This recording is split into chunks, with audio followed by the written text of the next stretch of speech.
Bonjour à tous. Cette vidéo est la suite directe de la précédente, à savoir la chute, le blackout divin et la désintégration des plans multidimensionnels. Et ici, cette vidéo est même tournée avant que soit publiée la précédente, parce que j'ai décrit, si je puis dire, la problématique de la chute dans cette vidéo, où je fais une introduction sur la fin de la vidéo sur les solutions, et donc je voulais aussi faire une vidéo tout de suite pour apporter les solutions par rapport aux conséquences de la chute. Donc en quelques mots, le fait que notre réalité multidimensionnelle a été piratée, que ce piratage a provoqué la désintégration des plans spirituels, et le fait que tout le monde se retrouve à tomber, à chuter sur Terre. Quand je dis tout le monde, c'est tous les êtres qui étaient dans les dimensions, dans les plans, qui sont normalement au-delà de la Terre. Tout le monde tombe ici. Et d'une façon ou d'une autre, de nous faire rentrer dans cette matrice artificielle, que j'appelle la matrice dévoyée. Matrice artificielle, c'est Rock Socker qui l'a décrit comme ça, où nous sommes en quelque sorte piégés dans un système d'illusion où le monde divin, si je puis dire, a été éteint, et qu'à la place a été rallumé, une sorte de monde illusoire qui fait semblant, qui est là pour nous faire croire que c'est le monde divin originel qu'on va qualifier de monde astral. Et donc ça a des implications, parce que si on ne sait pas qu'on est dans un piège, si on ne sait pas qu'on a été mis dans une illusion, on ne peut pas bien mener sa vie. Donc moi, ça a été la priorité, quand j'ai commencé à avoir mes ouvertures spirituelles, fin des années 90, début 2000. Moi, ça se trouve en 99, c'est à partir de 2002 que j'entreprends, fin 2002, d'avoir une pratique de yoga intensive matin et soir. Et je le fais pour pouvoir manifester dans mon corps ce que je suis, pour pouvoir, sur l'inspiration du cheminement initiatique décrit dans la théosophie, dont je me rends compte que c'est très valable, vu que c'est très opératif et que j'arrive à concrètement mesurer ce qui est décrit, d'entreprendre ce chemin initiatique pour vivre ce qu'on appelle l'éveil spirituel, qui est décrit comme étant la 5e initiation dans la théosophie, et surtout la 6e initiation, qui est le moment où l'on commence à sortir de l'illusion. Donc pour moi, c'était hors de question d'appréhender ce monde en ayant une conscience voilée et sans avoir un minimum de discernement. Donc le discernement, c'est ce qui est caractéristique de la 6e initiation. On est dans beaucoup de subjectivité, beaucoup d'identification, beaucoup de croyances, beaucoup se raconter d'histoires avant ce stade-là. Et on commence, en découvrant ce que l'on est réellement, notre nature véritable, à avoir une assise qui nous permet d'avoir beaucoup plus d'amour et beaucoup plus de conscience pour accepter de regarder la vérité en face. Et ça, j'insiste là-dessus, parce que beaucoup de personnes, la plupart des personnes qui ont vécu l'éveil spirituel, n'ont pas finalisé ça. C'est à peu près 12 000 personnes sur Terre. Et actuellement, il n'y en a qu'à peu près 300 qui ont réussi à aller à ce stade de la 6e initiation, et qui, quelque part, ont développé suffisamment d'amour pour eux-mêmes pour pouvoir préférer la vérité à leur confort, à leur croyance, à la reconnaissance qu'ils ont de certains de leurs disciples, des personnes qui viennent apprendre avec eux, ou pour d'autres de leurs followers sur YouTube. Donc ce problème d'identification et de reconnaissance extérieure est fondamental.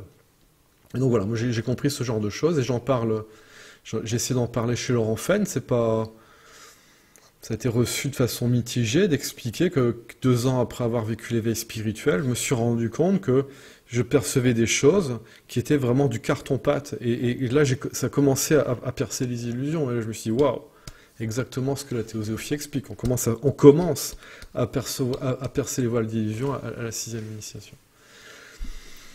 Donc ici, cette vidéo, réaliser le soi, l'être divin souverain par l'alchimie spirituelle, vient expliquer plus précisément notre nature divine, et de comment cette nature divine, elle peut supplanter dans une certaine mesure le système d'illusion astrale dans lequel on a été mis, et les systèmes d'endoctrinement qui sont présents sur Terre.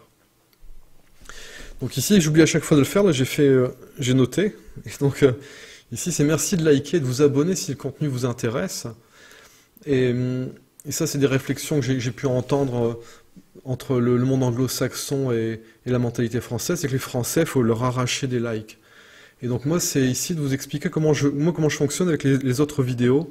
C'est que si la personne qui a fait la vidéo, qui me propose gratuitement une vidéo, elle m'a apporté ne serait-ce que quelque chose de positif, soit du divertissement, soit une seule information pertinente dans sa vidéo, je mets un like pour remercier.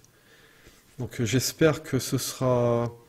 Voilà, que certains comprendront cela et que j'aurai beaucoup plus de likes sur les vidéos, parce que j'ai un certain nombre d'abonnés, et quand je vois le nombre de likes, le nombre de vues par rapport au nombre d'abonnés, je me dis que voilà, il y a une culture du like qui est pas comprise, j'ai l'impression, en France. Voilà. C'est remercier même si c'est pour pas grand-chose. Vous voyez le verre à moitié plein, pas juste le verre à moitié vide. Voilà, de la bienveillance, donner, recevoir, c'est comme ça que les choses elles grandissent. Et plus vous donnez, plus vous allez recevoir. Donc voilà, c'est aussi me donner, c'est vous donner, et c'est de favoriser c'est une façon de voter sur ce qui vous plaît. C'est comme ça qu'on peut influencer, en partageant, en donnant. Donc ici, par rapport aux conséquences de la chute, c'est de bien comprendre donc ce qui est en bas est comme ce qui est en haut, ce qui est en haut est comme ce qui est en bas. Et ici, on sait que suite à une guerre sur Terre, la version historique que l'on a, c'est la version historique des vainqueurs. On le voit avec le tribunal du Nuremberg, dont il est interdit de remettre en cause les conclusions du tribunal du Nuremberg qui ont été rendues par les vainqueurs jugeant les vaincus. Et donc là, on voit que c'est de la propagande historique, et c'est-à-dire que voilà, personne n'a les mains propres dans une guerre, et que le vainqueur a toujours tendance à dire que, essaie de faire croire qu'il a les mains propres, et que c'est le vaincu qui est vraiment voilà, le méchant, et ainsi de suite. Donc ne pas se leurrer par rapport à ça. Et ici, c'est de comprendre que suite à la chute, ont été mis en place sur Terre des religions, c'est-à-dire qu'avant les religions ça n'avait aucun sens, vu qu'on était en unité divine. Et donc les religions qui ont été une façon de mettre en place des formes de solutions, de chemins pour retrouver le divin suite à la chute, et que au fil des âges sur la Terre, ça s'est dégradé. Et ça s'est dégradé au point que ici, suite à la chute de l'Empire tartare, qui était héritier de l'Atlantide. Alors on ne sait pas dire exactement c'est quand la chute de cet empire, c'était il y a quelques siècles. Peut-être même que c'était au 19e siècle, au début du 19e siècle, peut-être que c'était avant, vers 1500, 1600, l'intuition me dit vers milieu du 17e siècle. Et que suite à cette chute de l'empire tartare, il y a eu une inquisition mondiale qui a été mise en place, notamment menée ici en Occident par l'Église catholique romaine, par le christianisme, et qui correspond au Saint-Empire romain germanique. Donc c'est une entité qui a pris place, c'est l'une des entités qui a pris place après cette sorte de grand coup d'État mondial, où l'Empire mondial a été scindé, voire même certains évoquent que des langues ont été créées pour que justement cette réécriture de l'histoire se fasse d'une façon plus simple, c'est-à-dire que ça a été je sais pas ce qu'ils ont fait, je sais pas s'ils ont profité d'un cataclysme, mais en tout cas d'essayer de fragmenter un maximum l'humanité pour remettre en place si je puis dire, une version officielle de l'histoire, et que comme il y avait déjà ces aspects, ces courants spirituels antérieurs, ils ont maintenu ou ils ont remis en place des courants spirituels, mais qui étaient vraiment bridés, et on voit à quel point c'est bridé, c'est-à-dire qu'au jour d'aujourd'hui, dans l'Église catholique, c'est complètement dénaturé. Si on va dans les sociétés secrètes initiatiques, c'est complètement dénaturé, et c'est un leurre, je vous le dis, de croire que ce n'est pas dénaturé non plus dans les traditions asiatiques. On a tendance à mettre les maîtres indiens sur des piédestaux. Certes, par rapport à ce qu'on trouve en Occident, ils sont bien plus compétents, bien plus conscients, notamment au niveau du fonctionnement énergétique des corps, aussi sur les plans de conscience, mais ça reste des versions limitées et bridées, sachant que tous ces maîtres ont été initiés par leurs propres maîtres, et c'est-à-dire qu'en gros, il y a eu des initiateurs premiers, qui ont mis en place les doctrines et qui ont transmis spirituellement des activations, mais via des pactes qui sont si limitants. Et en fait, les chaînes de transmission, c'est les pactes qui sont remis, et donc c'est des bridages qui sont remis à chaque fois. Donc ici, moi j'ai eu la chance de retrouver certaines choses avec l'aide de personnes qui n'étaient pas passées par ces systèmes-là, et aussi le fait de se tourner directement vers le soi, vers Dieu à l'intérieur de moi, et comprenant que c'était pas à l'extérieur qu'on apprenait les choses, c'était à l'intérieur. J'avais lu un livre sur les Rose-Croix en 2000, et où ils expliquaient que l'initiation, elle se faisait intérieurement, uniquement intérieurement. Qu'il n'y avait pas d'initiation extérieure, que ce n'était pas quelqu'un à l'extérieur qui pouvait donner l'initiation. Donc c'était un livre fondateur, l'un des premiers que j'ai lu, et qui pour moi était vraiment important. Et donc j'ai d'abord, avant tout, été tâché d'être mon propre maître, avec l'aide de mon étincelle divine, et ce depuis, c'était il y a un peu plus de 20 ans maintenant. Donc ici, dans l'histoire et dans les spiritualités, la chute divine a été minimisée, reléguée au statut de mythe, de faire croire que des choses sont passées il y a très très longtemps, alors qu'a priori il y a des choses qui sont beaucoup plus récentes que ce qu'on pourrait penser.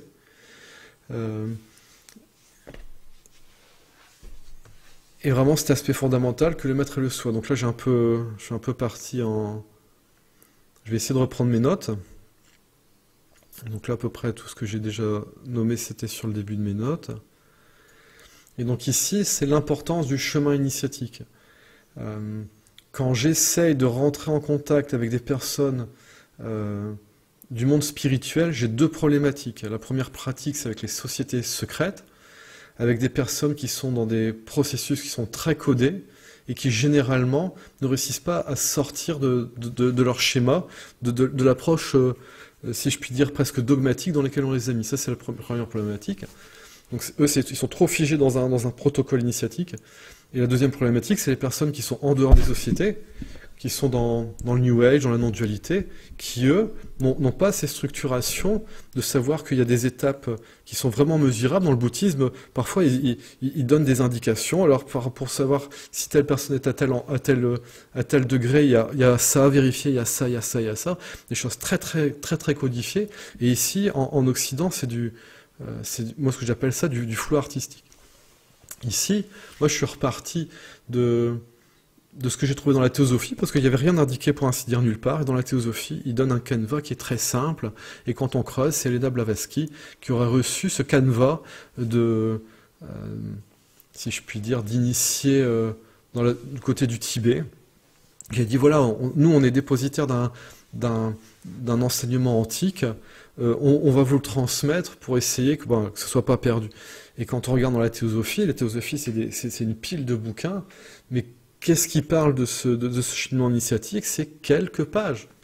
C'est quelques pages, je pense que c'est 4, 5, 6 pages dans des milliers de pages.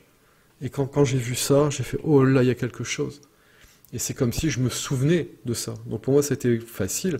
C'est-à-dire que j'ai retrouvé un enseignement que je connaissais d'avant, un enseignement qui était sur des bases qui étaient saines. J'ai dit, ok, ça, je vais le creuser. Et en le creusant, j'ai réussi à comprendre, à lire entre les lignes ce qui était marqué sur quelques pages. Et ça s'arrêtait très vite. C'était des indications sur les 2-3 premières initiations.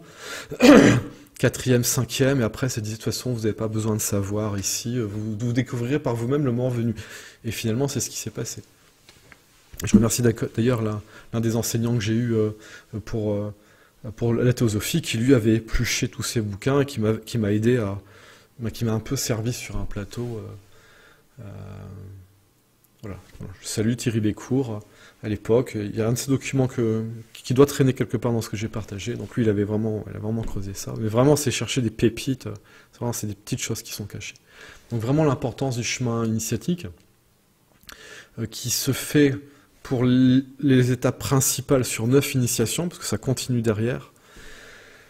Et c'est 3 fois 3 initiations. Il y a les 3 premières initiations qui vont être ce que je vais appeler le réveil spirituel. Donc il y a des personnes qui croient qu'ils sont éveillés parce qu'ils ont pris conscience qu'il y a un chemin initiatique et qu'il y a le divin qui existe. Ça, c'est pas l'éveil, c'est le réveil. Et ce réveil, il est principalement axé sur la connaissance de soi. Ce réveil, il se fait au niveau de la personnalité égo, et c'est vraiment un travail de maîtrise et de connaissance de soi sur les aspects physiques, émotionnels et mentaux, vraiment au niveau de ce que l'on est en tant qu'être humain. Avec cette aspiration vers l'âme, vers le je suis, qui correspond au processus d'éveil spirituel. Donc ça, c'est les initiations de 4 à 6. Et cet éveil spirituel, il va être axé de façon assez centrale sur l'amour de soi. Se connaître et s'aimer. Le je suis, c'est l'âme. Et ensuite, il y a les étapes qui correspondent à la réalisation du soi. Donc les initiations de 7 à 9, qui elles sont vraiment centrées sur le soi. Et qui vont être axées plus sur l'accès à ce que je vais qualifier de l'accès à la vérité. Donc les 3 premières initiations, elles sont à l'image du physique, de la personnalité égo. Les 3 initiations suivantes, elles sont à l'image du je suis, de l'émotionnel. Et les 3 initiations de 7 à 9, elles sont à l'image du soi, du mental. Parce qu'en fait, le mental, c'est la projection du soi. L'émotionnel, c'est la projection du je suis. Et la personnalité triple, c'est à l'image de la dimension physique, c'est l'aspect humain, notre aspect physique. Et donc c'est pas tout après de savoir qu'il y a ces étapes-là, après c'est de comprendre à quoi elles correspondent, quelles sont les caractéristiques de chaque étape, et surtout de comprendre que l'éveil spirituel qui a été érigé comme étant une finalité, je le dis souvent à l'image de la ceinture noire dans les arts martiaux, quelqu'un qui ne fait pas d'arts martiaux, la ceinture noire, c'est la consécration. Quelqu'un qui fait des arts martiaux, ça le fait sourire parce qu'il sait que la ceinture noire, c'est le début du chemin. Donc c'est seulement quand on arrive ceinture noire qu'on sait que c'est le début du chemin. Avant la ceinture noire, on croit que c'est la consécration. Et l'éveil spirituel, c'est la même chose. Et encore à ce jour, beaucoup trop de personnes qui se croient arriver avec l'éveil spirituel, voire même qui nient qu'il y a des étapes. Pour eux, il y a l'avant l'éveil spirituel et l'après spirituel, c'est très très binaire. Ils parlent de non-dualité, mais ils sont dans une approche qui est finalement très très binaire. Donc la sortie de l'illusion qui correspond à la 6e initiation, qui est la décision. Elle s'appelle la décision parce que c'est là qu'on atteint la maîtrise de la volonté spirituelle qui correspond à la 5e initiation. Et cette décision, cette capacité créatrice, c'est celle de s'offrir pleinement à son soi. Et c'est quand cette décision se prend que l'on sort de l'éveil spirituel pour rentrer. Ça ouvre vers la 7e initiation qui correspond à la réalisation du soi. C'est-à-dire que, tout comme lors des 3 premières initiations, on a dû apprendre à abandonner ce que l'on croyait être savoir posséder, afin de laisser de la place pour notre âme, pour notre je suis, dans notre corps et l'intégrer. Il y a la même chose qui demandera à être fait, et c'est, si je puis dire, un renoncement encore plus grand, une offrande encore plus grande à ce que l'on est, au soi, à Dieu, à l'amour infini, pour pouvoir entamer la réalisation du soi. Et souvent, ce que je dis aux personnes, c'est finalement quelque chose qui est très personnel, le réveil, les initiations de 1 à 3 et l'éveil, les initiations de 4 à 6, et que c'est seulement quand on rentre sur le chemin de la réalisation du soi que l'on peut vraiment commencer à enseigner ce réveil et cet éveil, parce qu'on l'a déjà vécu, et que l'on est dans une étape qui est beaucoup plus collective. C'est-à-dire que le service avec un grand S, ça correspond à ces étapes-là. Donc la 7e initiation, ça correspond aux saints chrétiens, ça correspond Paramamsa en Inde. Voilà, c'est pas être pressé. Et pour l'instant, il y a peu de personnes sur Terre qui en sont à ce stade-là. Ici, on est vraiment à l'époque où l'éveil spirituel, ça commence un peu à se généraliser. 12 000 personnes sur Terre, mais il y en a beaucoup, peut-être des centaines de milliers, peut-être des millions qui sont actuellement dans cette démarche d'éveil spirituel. Et donc voilà, c'est comprendre une étape à la fois. Donc c'est comprendre que ce chemin initiatique, il est en lien avec le fait de prendre conscience de ce que l'on est en tant qu'être humain, en tant qu'être spirituel, et ça se fait par étapes, parce qu'on est complexe, donc ça se fait petit à petit. Et ici, c'est de comprendre que il y a un aspect de vérité qui est en lien avec la 5e initiation, ce qu'on appelle l'éveil spirituel, ce qu'on appelle le basculement, décrit dans la théosophie comme étant en lien avec le premier rayon, qui est qualifié de volonté de pouvoir, mais c'est surtout axé sur la volonté et la vérité. Et que ça, c'est une... Comment dire ça? C'est une ouverture vers l'absolu, mais qu'il est important d'amplifier la base d'amour de la 4e initiation, qui se concrétise encore plus à la 6e initiation. Les initiations paires sont des initiations de cœur. Donc il y a vraiment, avec la première initiation, c'est l'ouverture du chemin. On a déjà une forme de révélation de l'âme, de la spiritualité. Et ensuite, on va intégrer petit à petit les choses. Donc on a une révélation la première, une intégration la deuxième, une révélation la troisième, une intégration la quatrième, et ainsi de suite. Il y a vraiment un système de respiration comme ça. Et qu'ici, il y a vraiment besoin d'amplifier cette base d'amour quand on vit l'éveil spirituel, le basculement, pour pouvoir accéder à l'étape suivante. Et cette 6e initiation, c'est en lien avec une énergie de 3e rayon, qui est en lien avec le discernement, et c'est à partir de ce moment-là qu'est demandé, sur cette base d'amour, le rayon 4 d'harmonie, qui est un sous-rayon du rayon d'amour, le 2e rayon, à la 6e initiation, de commencer à accepter de sortir de sa zone de confort et de remettre en question tout ce que l'on croyait être vrai avant. C'est pour ça que c'est le moment où on acquiert la conscience et le discernement pour commencer à percer des illusions. C'est-à-dire que avant d'avoir le réveil spirituel, on est dans une illusion et on est dans une autre illusion jusqu'à l'éveil spirituel. Et après, on doit sortir de cette illusion de l'éveil spirituel pour rentrer dans, si je puis dire, dans la vraie connaissance divine qui correspond à la réalisation du soi.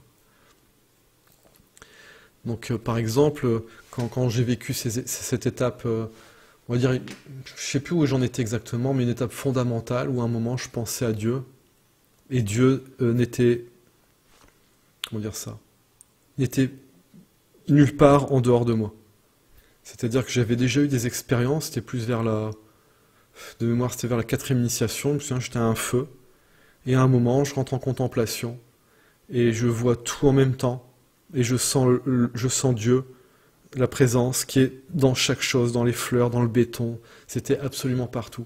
C'est-à-dire que c'est une étape où on voit Dieu partout, à l'extérieur, et à un moment, il y a une autre étape, quand ce soi s'intègre, eh ben, on n'arrive plus à le voir à l'extérieur. On sait qu'il est toujours à l'extérieur, parce qu'on a eu cette révélation-là, mais on n'arrive plus à le concevoir en dehors de nous, parce qu'il commence à s'intégrer. Et donc ce problème de l'identification, il est en lien avec le fait de ne pas vivre les choses. Et donc la fin de l'identification,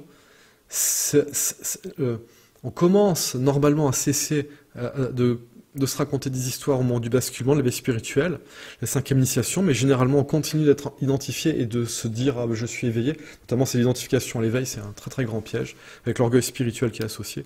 Mais après c'est de dépasser ça, et que finalement, plus on est, moins on se dit que l'on est.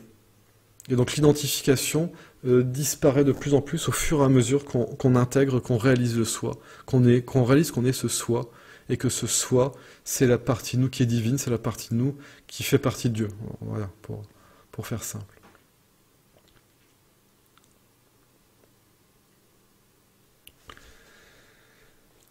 Donc ce soi, pour bien le définir, effectivement, quand quelqu'un dit « Voilà, j'ai rencontré Dieu, j'ai pris conscience de l'existence de Dieu », vous avez pris conscience de votre soi, vous avez pris conscience de l'existence de votre soi. C'est par notre soi que l'on rencontre Dieu, et c'est seulement en réalisant le soi qu'ensuite on va découvrir Dieu d'une façon différente, parce que ce soi, il est incarné, et comme ce soi est en Dieu, quelque chose qui est beaucoup plus grand, pour moi c'est comme un grand feu, et nos sois sont des étincelles dans ce feu. Donc on a l'aperçu du feu par le soi, mais après le grand feu qui est Dieu, c'est quand on réalise le soi qu'ensuite on a cette ouverture-là. Le soi, c'est ce que les gens appellent la bonne étoile. Et je pense, c'est pas impossible que certaines lumières que l'on voit dans le ciel, ce soient nos sois. C'est-à-dire qu'il y a des lumières qui sont ce qu'ils appellent des planètes, et je pense qu'il y a d'autres lumières, je pense que ce sont les étincelles divines qui sont perceptibles à un autre niveau. C'est quelque chose d'assez étrange, ce qui est en haut comme ce qui est en bas. Donc en fait, il y a toute une unité entre ce que je suis ici, ce que je suis en tant qu'étoile, et ce que je suis par exemple en tant qu'animal ou végétal. Voilà, je sais qu'il y a des animaux, notamment une plante, quand je suis avec cette plante, je sais qu'il Je sais que c'est moi. C'est une autre déclinaison. Donc un être humain, c'est juste un degré de manifestation d'un être spirituel, et cet être spirituel, il est entre cette existence, peut-être ce qu'on va appeler d'étoiles, et des degrés d'existence qui sont beaucoup plus rudimentaires. Et ça, c'est pareil, c'est seulement quand on avance sur le chemin spirituel et en connaissance de soi qu'on se rend compte qu'on n'est pas juste ça. On n'est pas juste ce corps, on n'est pas juste cette conscience, on est aussi, voilà, on peut être beaucoup de choses, notamment on peut avoir des incarnations simultanées en tant qu'être humain, des incarnations simultanées dans d'autres règnes en tant que non humain. Donc ici, c'est de bien faire la distinction entre l'âme, le je suis, et le soi. Le soi, c'est ce que certains appellent l'âme divine. Et ce soi, il est feu. Il est feu de l'esprit. Il est associé à la conscience à un niveau. Conscience absolue. Et c'est projeté en la lumière du je suis. Le je suis, c'est ce que certains appellent l'âme spirituelle. Et c'est décliné, ce je suis, il est décliné à notre niveau, au niveau de l'ego, mais l'ego avec un E majuscule, qui correspond à l'âme humaine. Et cette âme humaine, cet ego avec un grand E, il centralise la personnalité triple, et là on arrive sur le petit ego. Et cette personnalité triple, ça correspond à ce que l'on est, ce que l'on vit en tant qu'être physique, en tant qu'être émotionnel et être mental. Et bien souvent, quand on parle de l'ego dans la spiritualité, on parle de la facette mentale du petit ego. Après, il y a ce grand ego qui est ce qu'on va appeler l'âme, le je suis. L'âme humaine qui renvoie sur le je suis, qui est encore autre chose, parce que le je suis, c'est je suis. Il n'y a pas d'identification au niveau du je suis. L'ego, c'est je suis. L'ego mental, l'image de soi, c'est je suis quelque chose. Mais l'ego, avec un grand E, c'est notre point d'existence. Mon ego avec un grand E, c'est lui qui me donne la force ici. C'est-à-dire que c'est important de développer un ego avec un grand E le plus fort possible.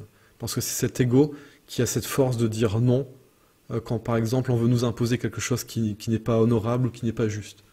Donc ici, les âmes jeunes, elles apprennent à développer un ego, et c'est pour ça que c'est les âmes plus anciennes qui ont un ego plus fort, qui vont se positionner. Je prends Didier Raoult, quand on voit comment il remet en place les journalistes, il a un ego qui est fort, et avec une conscience qui est claire, et que donc voilà, il n'a pas de problème à utiliser son ego fort, et il l'utilise d'une façon, de ce que j'ai pu observer, qui est, voilà, que je vais qualifier de saine. Donc ici, le titre de la vidéo, réaliser le soi, l'être divin souverain par l'alchimie spirituelle. Le soi, c'est l'être divin souverain. Et il est divin, il est souverain de par son libre arbitre. C'est-à-dire qu'on nous a donné cette capacité du libre arbitre, et en tant qu'être divin, c'est notre libre arbitre qui nous rend souverains. Mais le fait d'être souverain par son libre arbitre, ça implique la responsabilité. Sauf qu'on ne peut pas assumer ses responsabilités si on ne s'aime pas suffisamment, s'il n'y a pas suffisamment d'amour de soi. Et il n'y a pas suffisamment d'amour de soi s'il n'y a pas suffisamment de connaissance de Dieu qui est amour infini. Notamment si on a de la culpabilité, qui est généralement inconsciente au début, d'avoir pactisé au niveau spirituel. Et là, on revient sur les conséquences de la chute. Ça a été tellement horrible que on a été poussé d'une façon ou d'une autre, consciemment ou inconsciemment, à accepter de collaborer avec le système de domination qui a été mis en place au niveau spirituel après la chute, et qui est complètement à l'image de comment on nous pousse à collaborer avec un autre système de domination, qui est le système de domination sociétale depuis notre enfance, au point que certains ne se rendent même pas compte qu'ils ont dû se renier et s'adapter. Donc c'est vraiment un profil adapté soumis, s'adapter à un système qui n'est pas juste à un niveau, juste dans le sens d'honorable, de respectueux et d'équitable.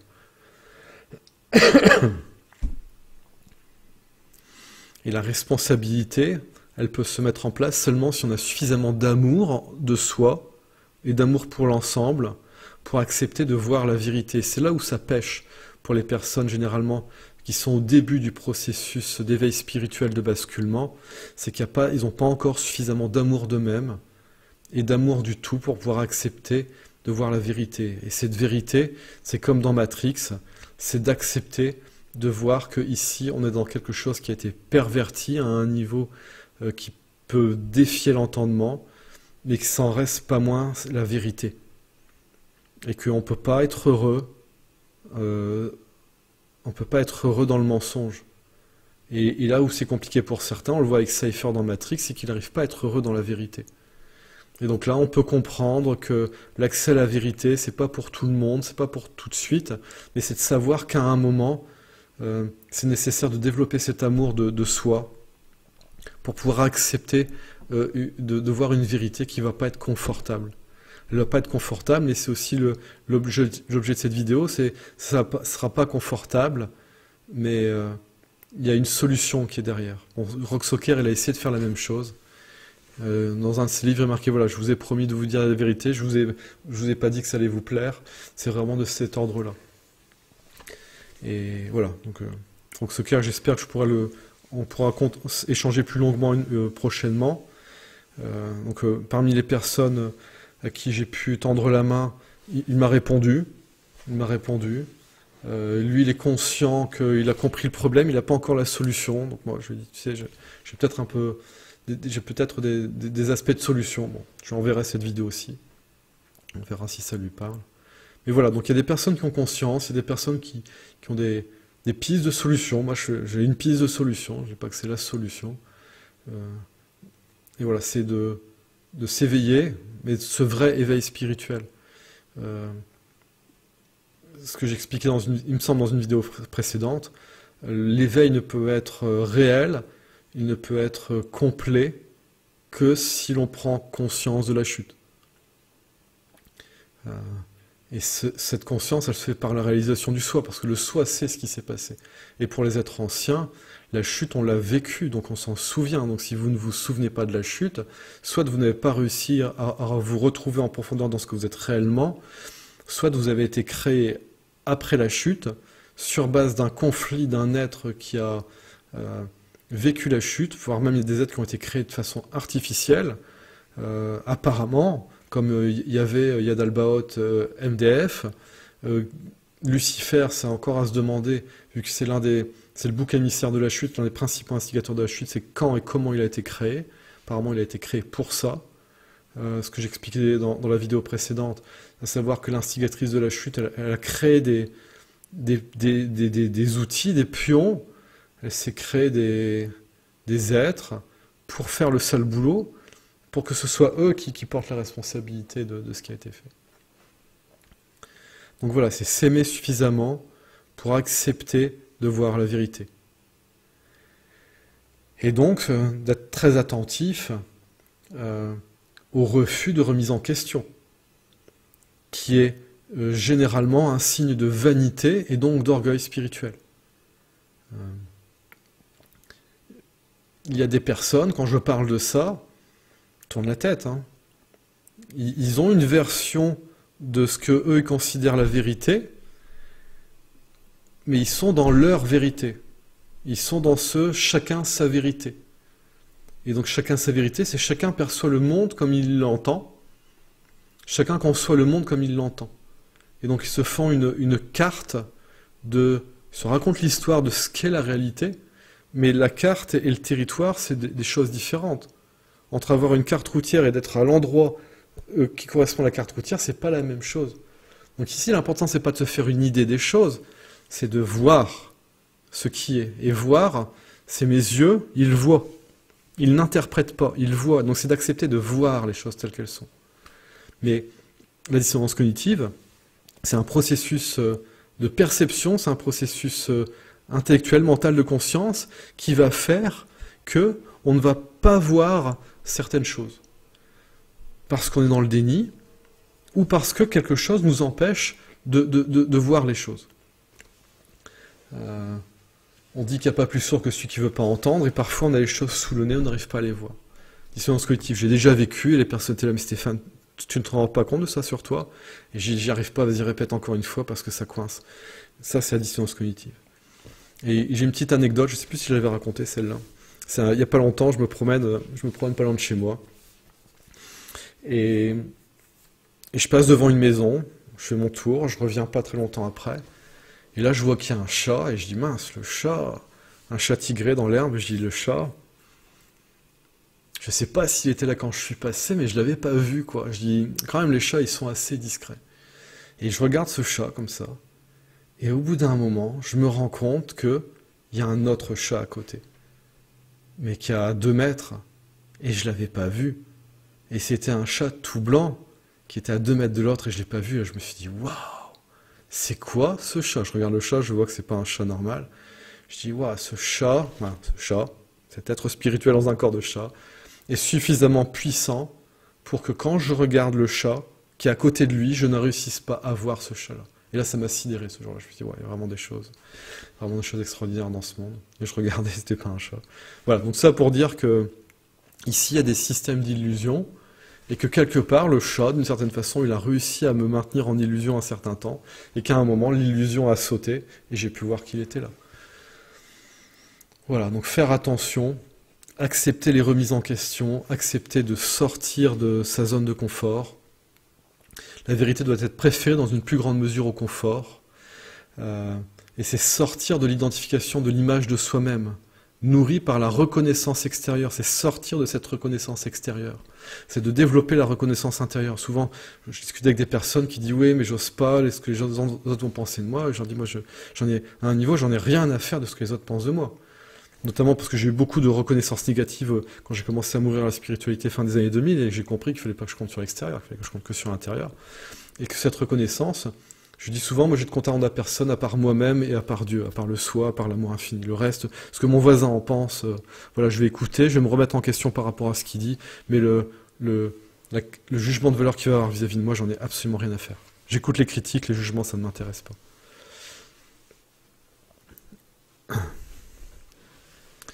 Et donc ici, sortir de l'identification à l'image de soi-même, nourri par la reconnaissance extérieure et par la conformité aux croyances collectives, qui, entretenues en groupe, peuvent devenir dogmatiques et donc sectaires.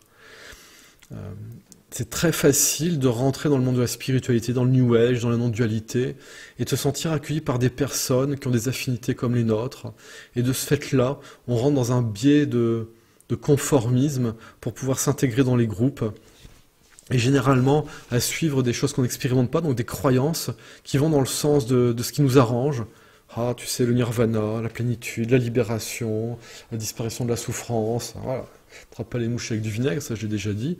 Mais au bout d'un moment, on finit par s'auto-persuader. J'ai vu des personnes qui sont en train d'essayer de vivre l'éveil spirituel, le basculement, et je le vois, elles sont dans la récitation de ces litanies de la spiritualité de l'éveil, du New Age, de la non-dualité. C'est comme si elles étaient en train de s'auto-persuader de quelque chose. À un moment, on doit effectivement avoir cette aspiration vers l'absolu pour pouvoir vivre ce basculement et comprendre qu'on a un être spirituel qui a une existence humaine et pas le contraire. Mais je répète, faites attention, si vous êtes raconté des histoires pour vivre l'éveil, et derrière, il va falloir démonter toutes les histoires que vous vous êtes racontées pour pouvoir vous décrocher de vos croyances. C'est-à-dire que les personnes sont identifiées dans un système de croyances avec identification, et elles vont s'identifier et se raconter des histoires par rapport à quelque chose de l'ordre de la désidentification. Le personnage n'existe pas, tout ça. Mais ça doit complètement être déconstruit après, parce que sinon, on reste coincé dans une illusion. Et ça, normalement, les enseignants, les vrais maîtres spirituels, ils doivent vraiment alerter par rapport à ça. Mais comme maintenant, il y en a très peu, qui, comme moi, vont alerter. Et parfois, ils ne sont pas entendus. Quand le maître d'Andrew Cohen lui dit « tu n'es pas prêt, tu n'as pas fini », et il ne veut pas l'écouter, il dit « non, c'est bon, j'ai vécu l'éveil spirituel », et il se barre. Et quelques années après, il a un gros souci parce qu'il a été trop vite, il n'a pas voulu écouter. Mais bon, au moins, ce qu'a vécu Andrew Cohen, avec le problème que ça a généré, normalement ça devrait servir de leçon pour les générations suivantes, de dire « oh, l'éveil spirituel, c'est pas suffisant, on doit approfondir, on doit l'approfondir ». Voilà, donc maintenant je vais parler de l'alchimie spirituelle. Donc l'alchimie spirituelle, elle se fait par l'offrande entière et totale au soi. Ce soi, c'est la pierre philosophale qui transforme les métaux alchimiques, pour faire simple, le plomb de l'ignorance et donc de la souffrance qui est le refus de ce qui est douloureux. Et donc la pierre philosophale, c'est ce plomb qui agit sur ce plomb qui est amené à se transformer en or de la connaissance et de la sagesse. Et cette sagesse est une acceptation relative de la douleur. Et donc la douleur, elle doit être considérée comme une information que quelque chose ne fonctionne pas bien. Quand on a une douleur et qu'on ne comprend pas, ça fait peur. Et donc là, voilà, c'est ignorance, peur, souffrance, ça fonctionne ensemble. Mais par contre, quand on commence par ce soi à connaître ce qu'est l'amour, on vit les choses différemment. Ça ouvre à la connaissance. Donc l'ignorance se mue, se transforme en connaissance. La souffrance, elle part en acceptation de la douleur. Il n'y a plus cette notion de peur et cette notion de foi, de savoir qu'il y a un amour infini, une intelligence extraordinaire qui est là pour nous guider, parce que nous sommes les manifestations de l'esprit, nous sommes ses prolongements. Nous sommes les prolongements de cette conscience d'amour infini. Et donc ici, ce qui est vraiment important, alors attendez que je retrouve mes notes, le développement personnel, la connaissance de soi, commencer à se connaître pour s'accepter, s'aimer, se guérir, c'est vraiment fondamental durant le début du chemin initiatique, qui correspond aux 3 premières initiations, parce que c'est seulement sur cette base-là, d'avoir suffisamment d'assises pour ce qu'on a vécu dans cette vie, c'est ça qui va nous permettre derrière de pouvoir approfondir des mémoires qui sont parfois très problématiques, mais qui sont antérieures à cette vie-là, et que donc à un moment, et ben voilà, c'est comme s'il y a le premier niveau de façon d'apprendre les choses, 3 premières initiations, c'est ce que l'on est en tant qu'être humain au niveau physique, émotionnel et mental, et après on commence à accéder, on va dire, aux mémoires de l'âme, et cette étape de l'éveil spirituel ensuite.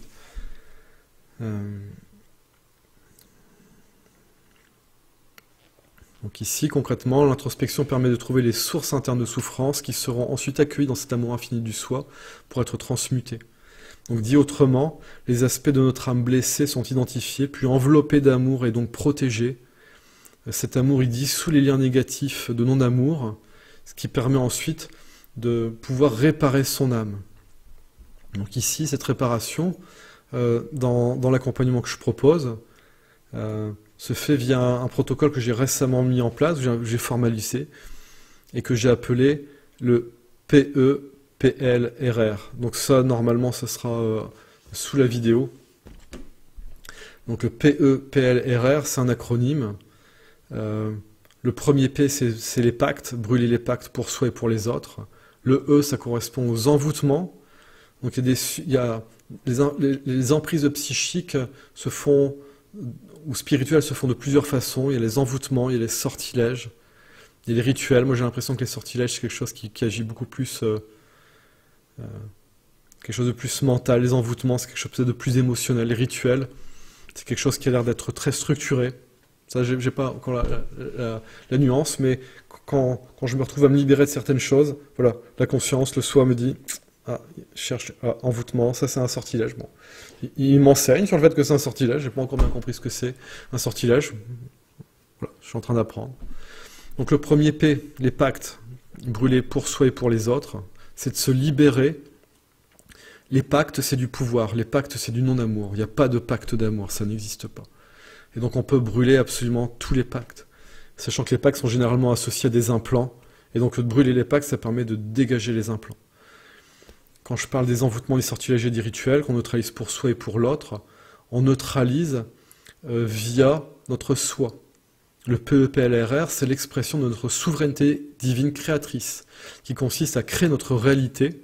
C'est vraiment cette maîtrise à partir de la 6e initiation, sur base de notre liberté, qui s'arrête là où commence celle des autres. Donc ici, on pose des limites d'amour via une volonté de respect de soi qui est forte. Donc ici, c'est faciliter la 6e initiation, mais déjà sous accompagnement. Moi, j'accompagne des personnes qui sont généralement, la majorité des personnes sont sur la 3e, 4e, 5e initiation. Certains approchent de la 6e. Voilà, déjà sur ces étapes-là, vous avez déjà suffisamment de conscience. Voilà, c'est à partir de la 3e. Il y a quelque chose qui est suffisamment, une maîtrise suffisante du mental pour commencer à créer. Cet aspect à créer, elle devient beaucoup plus probante à la 6e, mais on va dire dès la 3e, on peut commencer à le faire. Et donc ici, voilà, c'est la souveraineté divine créatrice de notre soi, notre volonté d'amour, de respect de soi, qui fait que on va poser cette volonté d'amour pour brûler les pactes, pour dégager les envoûtements, les sortilèges, les rituels. Il y a rien en termes de magie noire qui peut tenir si vous trouvez les pactes et que vous faites sauter les envoûtements, les sortilèges rituels. Quand on sait comment ça fonctionne, voilà, il y a un niveau, il n'y a rien qui peut résister. Quand on trouve le point d'accroche, ça saute. Le 2e P, c'est pour les pardons. C'est pardonner, demander pardon et se pardonner. Généralement, c'est plus facile de pardonner quand on a fait sauter les pactes et les envoûtements. Une fois que les pardons qui sont faits, toutes les notions d'emprise qui peuvent rester par rapport à l'autre ou par rapport à soi, on peut les dégager. Et ensuite, quand on a pris des choses ou que les autres nous ont pris des choses au niveau spirituel ou dans les vies, qu'il y a eu un déséquilibre karmique, on fait les restitutions. On fait les restitutions où on va rendre les énergies spirituelles. Et parfois, on va rendre une énergie, mais qui est pas spirituelle. Par exemple, dans une vie, j'avais pris de l'argent à quelqu'un. Je ne l'avais pas rendu, donc je lui ai rendu en séance. Et ça équilibrait les karmas. Donc je rigolais avec la personne en disant bah ça va, j'ai pas dû te rendre euro pour euro. Donc elle rigolait, elle disait bah non, c'est pas comme ça que ça fonctionne. Donc voilà, mais c'est de rendre, voilà, de tout rendre. Même se dire mais il y a des choses qu'on peut pas rendre, si considérez que vous pouvez tout rendre. Et après, le dernier R, qui ne se fait pas systématiquement, ça je vais expliquer après, c'est les réparations. Donc c'est réparer son âme. On répare pas les âmes des autres, on répare son âme. Et quand la réparation elle est faite, éventuellement, on peut avoir une réintégration, un recouvrement d'âme, généralement pour les mémoires qu'on a vécues dans cette vie, beaucoup plus rarement pour les mémoires les parcelles d'âme d'autres vies, d'autres dimensions. Donc le début du protocole, PLR, c'est systématique. Donc le dernier R, les réparations, c'est sujet à caution, parce qu'il y a certaines mémoires qui sont issues de simulateurs. C'est-à-dire que quand on va chercher des mémoires, des moments, on va trouver des mémoires, et on va se rendre compte que ces mémoires-là, c'est pas des mémoires réelles, c'est des mémoires qui sont vécues dans des simulateurs. Et donc il faut aller trouver les parties de nous qui sont bloquées dans des simulateurs. Et parfois, quand on les libère, on se rend compte que ces parties, dans un simulateur, elles sont bloquées dans un autre simulateur qui est dans un autre simulateur. Donc c'est Matrix dans Matrix, c'est les rêves dans les rêves, c'est des emboîtements. Et donc là, bon, ça, c'est on va appeler ça des fausses mémoires, c'est des choses qu'on a vécues, mais on les a vécues dans des jeux vidéo, donc c'est dans des simulateurs, donc c'est un peu particulier, donc ça c'est pas des vrais aspects de nous, donc ça se répare pas, ça se réintègre pas, c'est juste des mémoires, on va appeler ça.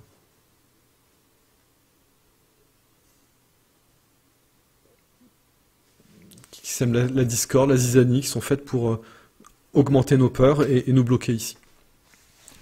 Donc tout ce qui s'est passé dans les simulateurs, pour nous manipuler, nous impacter négativement, ça fait penser à Dark City, ça fait penser à Matrix. Voilà, ces choses-là, c'est pas le plus important. L'important, c'est les parties de nous qui sont dans les simulateurs.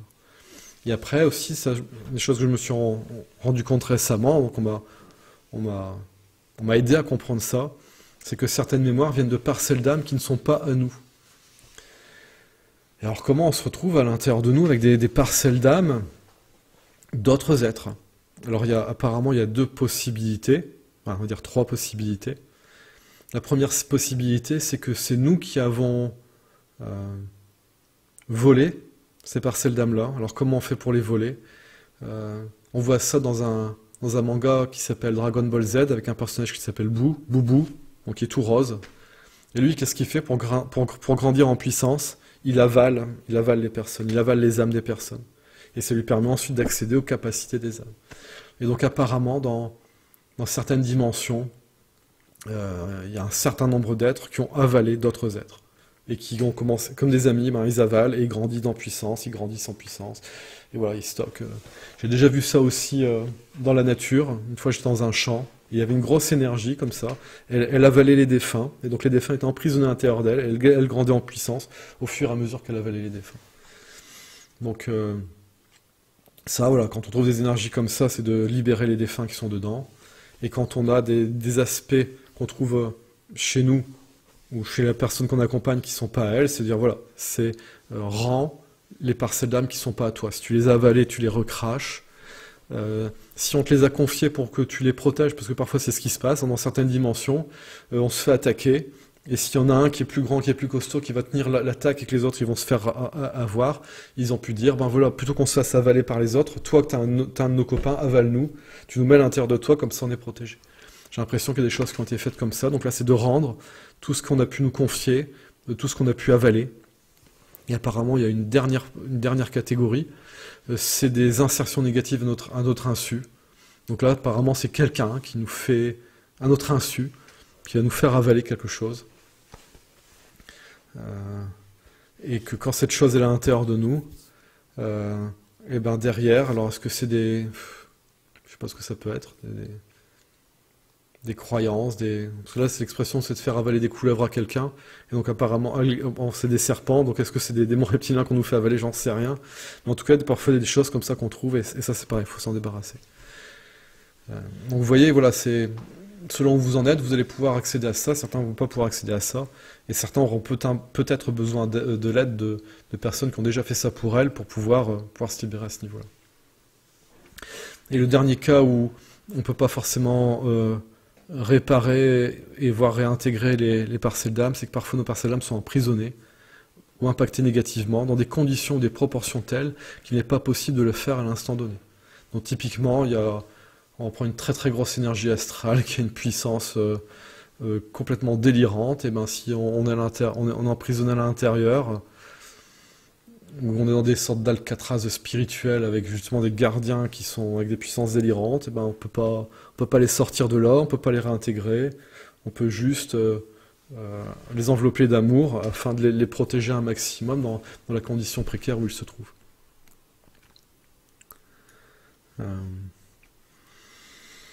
Donc ici, l'alchimie spirituelle peut devenir relativement autonome à partir de la 5e initiation. 5e, 6e, ça dépend des personnes, et devient indispensable à partir de la 8e pour pouvoir suffisamment se dégager, se guérir, pour finaliser la réalisation du soi, l'éveil complet et parfait des bouddhistes, le grand œuvre des alchimistes.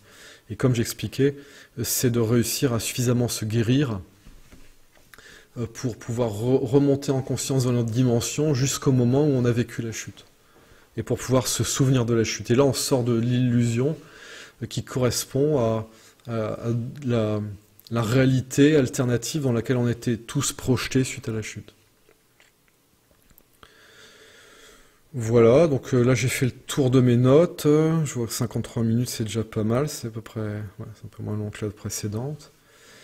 Donc ici, n'hésitez pas à poser des questions sous la vidéo. Je vais faire encore des interviews en direct ou interviews différées prochainement, avec Paul Ponceau et avec Zélico de Histoire et Révélation. C'est pas impossible que je repropose de moi-même à un moment un live questions-réponses. Après, l'idéal, c'est, si vous êtes intéressé, là j'ai pas remis de date de satsang, c'est de venir en satsang, en petit satsang de groupe, on peut aborder de façon un peu collective, un peu personnaliser ces sujets-là. Et sinon, c'est vraiment en rendez-vous individuel que je vais pouvoir prendre du temps pour bien expliquer à chaque personne et pour bien lui faire vivre ce genre de choses, et que un certain nombre de mes propos puissent devenir concrets pour vous. Pour certaines personnes, c'est devenu concret, la vérité et l'éveil. J'ai nommé certaines choses à certaines personnes. Elles ont eu les déclics, elles se sont souvenues par rapport à la chute. Voilà, c'est... certaines maintenant ont réussi à passer le basculement, l'éveil spirituel, et maintenant peuvent aborder ces choses-là plus ou moins par elles-mêmes. Voilà, il y a vraiment une progression. J'ai vraiment des personnes qui ont vécu ce cheminement initiatique à travers les rendez-vous. Certains l'ont... voilà, chacun son chemin, mais certains l'ont vécu, donc voilà. Et eux, ils pourraient témoigner que voilà, c'est réel ce chemin initiatique, et qu'il y a des jalons qui se posent, il y a des résultats qui viennent, et il y a des prises de conscience qui se génèrent, enfin, qui apparaissent. Voilà, je vous remercie pour votre attention et je vous dis à bientôt.